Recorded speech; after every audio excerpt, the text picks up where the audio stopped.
Hey guys, welcome back to my channel. For today's video, I'm going to be doing another plant related video. I'm going to be showing you a few of my favorite plants that I have and their stories. So a little bit about them and where I got them and why they're my favorite. So let's get started. My favorite cactus that I own would be this guy.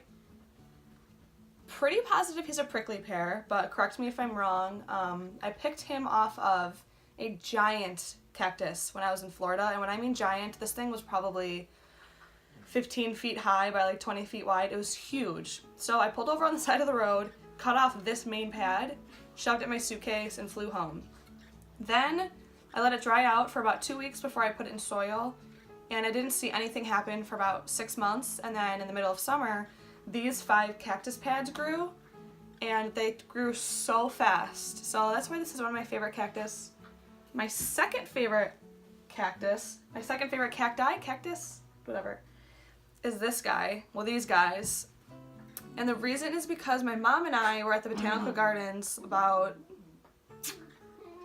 last winter, I'd say, and there was all of these little pads on the ground from the main plant. They all just fell off. So I asked one of the workers if I could take them home, and she said, yeah, nobody cares, you can take them. So this little guy grew this summer, and there's 2 other little baby pads growing, which I cannot wait to see how much they grow this summer. So this guy is this little succulent that I also got from the botanical gardens that day. And don't hate me, but I did not ask if I could take this one, but I figured if she let me take these other cacti or these other little cactus pieces that are on the ground, then why not this one? So this guy had fallen on the ground too, and he was a lot smaller, and I stuck him in soil, and he's been rooted and growing ever since. Next up is this guy, and the reason he's one of my favorite plants is because he's the first plant that I bought when my boyfriend and I moved out into our own little home. So he just kind of has some sentimental value because he's just so funny, and he was the first one that I put up there in my south-facing window.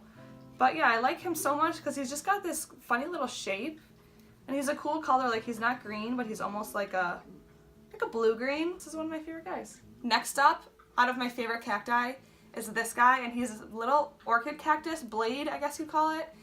And I was at my favorite bakery this summer, and I was complimenting the owners on their orchid cactus because it was huge. And he told me, he's like, you can just take a piece. So I was in heaven. And this guy has been rooting super well, and I cannot wait for summer because I have a feeling that he's gonna grow like really insane. So next up, I have 2 Hoyas.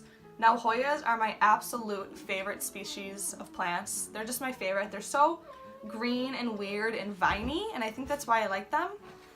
So this is a Hoya Cardosa, and it's slightly variegated, so it has some white and pink leaves. And I mean, I don't really have a good story behind this. I just kind of bought it for myself, but the pot is this vintage bowl that I got from an estate sale for like $2, and it's just so pretty, and I just drilled a little hole in the bottom for drainage. But this guy is growing so fast and crazy. And I love that the new growth, the stems, is like this dark purple color, and it's just really pretty and really cool. So my next favorite Hoya is this little pathetic guy. Basically, I was trimming another Hoya because I had a lot of dead sticks, so I thought, and I just kind of threw them outside. But a week later, it came to me that I could propagate them, maybe, so I stuck a few of them in water, and this guy is the only one who started growing, so then I stuck him in this little vintage pot that I got at another estate sale. And it grew 2 new leaves, so again, in the summer, I think that this guy is going to grow really well. And then one of my other favorite plants, it's not a Hoya, is this pregnant onion, and it's been growing really well. I don't really have a good story about this guy. I actually bought him on Etsy because I could not find them anywhere near me. And I originally saw this species at the botanical gardens, and it was this huge bulbous onion. They're toxic, don't eat them. And all of these baby onions grow off of it and root, and it just like multiplies. So I'll show you guys this one close up. But as you can see, there's all of these little tiny little baby onions on here. So these have to grow little roots on the mother plants, and then once they grow a few roots, they'll usually fall off and then root in the soil and form new plants. So I'm gonna have a million pregnant onions hopefully in a few months. So this one is my vanilla orchid, and it's the most money I've ever spent on a plant. It was $25, but these are so hard to find near me because they're really tropical plants, and they really like tropical environments to grow. So this guy I have hanging over my sink in a in an east-facing window, and it gets all of the humidity from when we wash the dishes and stuff, so that's why I think it's growing really well, because it has all this new growth right here. I don't think I'll ever actually get vanilla beans on it because I live in New York, not in a jungle. But hey, maybe someday. Okay, last but not least is my Staghorn Fern.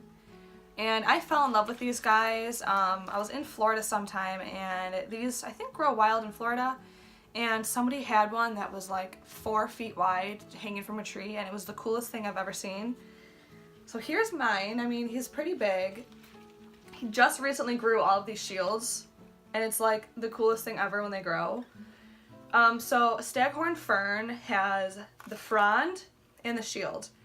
And they're essentially like air plants, and they don't really need to be in a pot with soil, because in Florida and in tropical places, they just get all of their water from the air, from the humidity.